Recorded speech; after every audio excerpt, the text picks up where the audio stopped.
So the whole Brock Lesnar saga continues as we were reminded about what happened last week about the times that Brock Lesnar was in backstage and actually had the nerve to show us the times of everything happening. And then when he finally got to the ring, what did he do? He F5 Kurt Angle, stared down Baron Corbin, and Corbin just walked away. Well, that was initially talked about by Kurt Angle when he was talking about Ronda Rousey's big debut tonight. Woo. And then he talked about Paul Heyman actually got Lesnar to get to the ring, so Heyman keeps his job. And he was about to say something about Lesnar and the repercussions, but then Roman Reigns comes out. Since Roman Reigns was escorted from the building last week, and he's like, okay, with the big dog gone, who's going to protect the yard? Yeah, alright. You got your ass whooped by Brock more than once, so protect the yard? Anyway. Then it got to the subject with Baron Corbin. It's like, Corbin, what did you do? You know, when you got up in your face, you ran off. And Corbin was like, no, I just backed down because I'm the better man. It's like, no, you could have manned up last week. And Corbin's like, you know, I'm appointed by Stephanie McMahon. I'm the constable because you couldn't do your job and she's the freaking commissioner and all you do is make matches. And Kurt Angle's like, yes, I do make the matches and I see a match right here. So, bibbidi bobbidi boo, we have a match between Baron Corbin against Roman Reigns, and guess how that turned out. Monday Night Reigns continues. Alright, fine. It's kind of funny how Baron Corbin was supposed to be a big thing and now, he could beat Finn Balor. He could beat Finn Balor just fine, but according to everything else, he can't beat someone like Roman Reigns, who Finn Balor has beaten one-on-one. Yeah, alright. They're trying to hype up Roman Reigns so he can take down Brock Lesnar. That's what they're trying to do here. But speaking of Finn Balor, he actually shows up after the match, drop kicks Baron Corbin to the corner as he usually does, and gives him the coup de grace. So, what happens with them now? A match at SummerSlam? You betcha, a match at SummerSlam between Baron Corbin and Finn Balor. Wow, I didn't see that coming, WWE. Wow. So original. I mean, okay, yes, Finn Balor came out to cut off Baron Corbin because Corbin was trying to leave during the match against Roman Reigns, but still, man, just, yeah.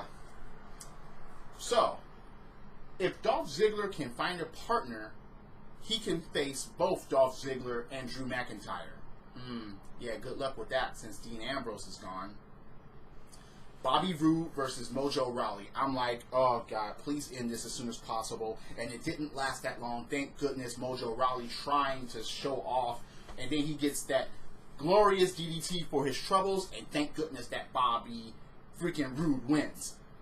Yes, I'm biased on this one because I can't stand Mojo Rawley. But at least I will admit my biases. Unlike many fanboys out there that just won't.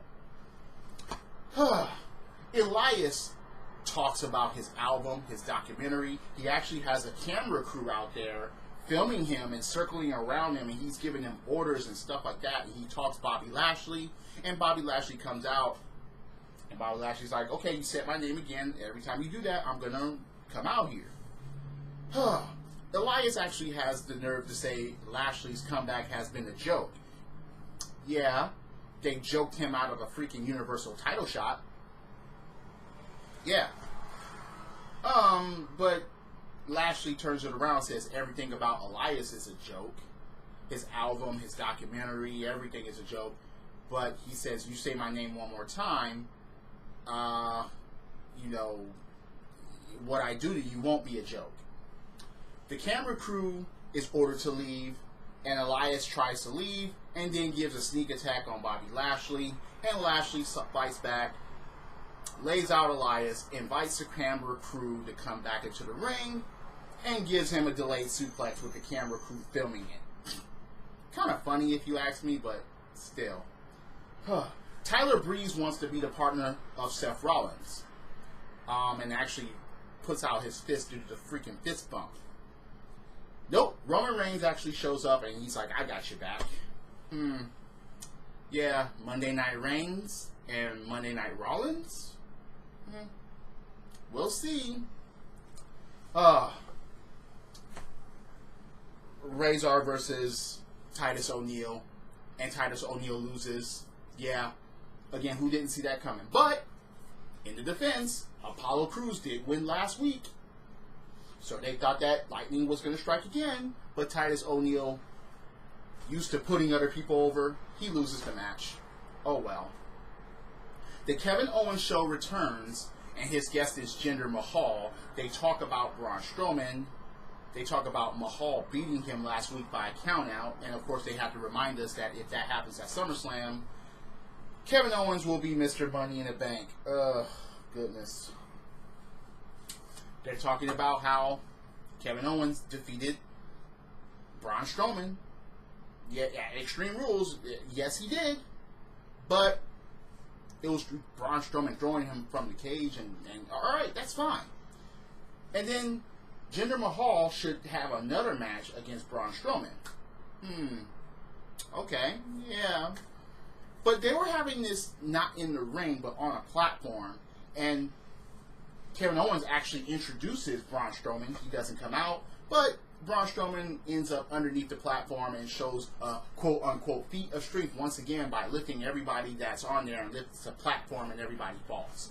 So we get a match between Jinder Mahal and Braun Strowman, which ends in the disqualification, which was pretty freaking stupid because as Kevin Owens, of course, was getting the freaking briefcase and trying to go away, and Braun Strowman gets the briefcase and he accidentally hits Jinder Mahal and causes a disqualification, and Kevin Owens runs away. I'm not feeling this at all. I'm just not. So with Sami Zayn going through surgeries and injured, I don't think he's going to be the one that's going to interfere or cause anything as far as Braun Strowman losing the briefcase. But Jinder Mahal may do so I don't know. Baron Corbin announces that Roman Reigns can't be Rollins' partner because he already had a match and it was up to Stephanie McMahon and so on and so forth, so it has to be a handicap match, and he gets punched in the ribs for his trouble by Roman Reigns. Yeah, how's your ribs doing? And then he punches him in the ribs, and then he walks away. Dolph Ziggler and Drew McIntyre versus Seth Rollins in a handicap match. Did Seth Rollins win? No, but he came close. And a good effort. No partner. Where is Dean Ambrose? Is he even cleared yet? Is he even coming back? I mean, what? They don't have anywhere for him to fit, quote unquote? Seriously? This is the time. But it was kind of funny how it ended. McIntyre was the one that was legal, but Dolph Ziggler was the one that pinned Seth Rollins. A miscommunication there with the referee and things like that. I still think that it was stupid, though. The B team was going against the Revival, but that match was thrown out, apparently, because the Deleters of Worlds actually appeared and attacked both teams. So, that's fine, I guess.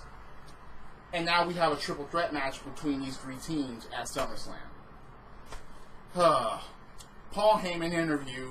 He hasn't... Okay, basically this was a breakup scene between him and Brock Lesnar. I'm not even going to go further than that. He was crying. He hasn't returned my calls and texts and so on. Yeah, it was just a breakup scene. But the question was asked, if things don't work out between you and Brock Lesnar, will you pursue another client? And Heyman's like, would you have asked me this a long time ago? And yeah, but it was basically a breakup conversation. But he did say that he's never seen Brock like this, and Roman Reigns doesn't stand a chance against this Brock Lesnar. We'll see. The Riot Squad versus Sasha and Bayley. Now, Ruby Riott was gone for quite some time, but Ruby Riott actually appears and pulls Liv Morgan out of the way when Bayley was going for her, and she was dressed in all black, and Ruby Riott unveils that it was Ruby Riott, and next thing you know, Sasha Banks gets rolled up, they get beat, the Riot Squad is back in full force, and Sasha and Bayley are losing and trying. Why didn't you just let them go at it, Sasha and Bayley? Why didn't you just let them fight and go at it and tear each other to bits and give us a freaking good match? Now they have nothing. Now they just have each other, and now they're just WWE had it and they messed that up within minutes. Alicia Fox and Alexa Bliss has an interview, and okay, Alicia Fox is a trailblazer of this women's revolution. No, and no. They run down Ronda Rousey and so on, but Ronda Rousey and against Alicia Fox, and Ronda Rousey wins. Duh. At least she didn't totally run over Alicia. Natalya was at ringside too, but she got bopped into the freaking turnbuckle, so she was out. But Ronda ended up winning anyway, and Alexa tried to attack Ronda from behind, and that didn't work. So you end the show with Ronda Rousey. So Monday Night Rousey, or Monday Night Ronda now. Monday Night Reigns and Ronda. That's what this is becoming, and it's just.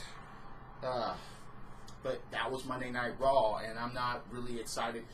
Did this produce any excitement for upcoming SummerSlam? No, it didn't. I'm sorry, it just didn't. There wasn't any hype that was sufficient enough to actually be like, oh, I can't wait to see this SummerSlam. Wow. No. So, what do you think about my opinions about the show? If you're watching this on YouTube, please comment below. If you think I'm full of shit, or if you agree, you disagree, you have your own opinions, please leave a comment below. Hit that like button, hit subscribe, set up those notifications with that bell. If you're listening on Spreaker.com or on Apple's iTunes, once again, thank you for joining along. SummerSlam, one of the big 4 pay-per-views, and I'm just not looking forward to it. I'll still watch it, I'll still do my predictions, and I'll still do my report, and I'll still give my opinions, but looking forward to it all googly-eyed? No. No. I don't think I'll ever be like that ever again for WWE. I wish WWE would make me eat my words about that, but still. Drop kicks, body slams, throwing motherfuckers over the top rope, both feet hitting the floor. Yes, I'm a wrestling fan. This is the theme, and the theme is go. Credits.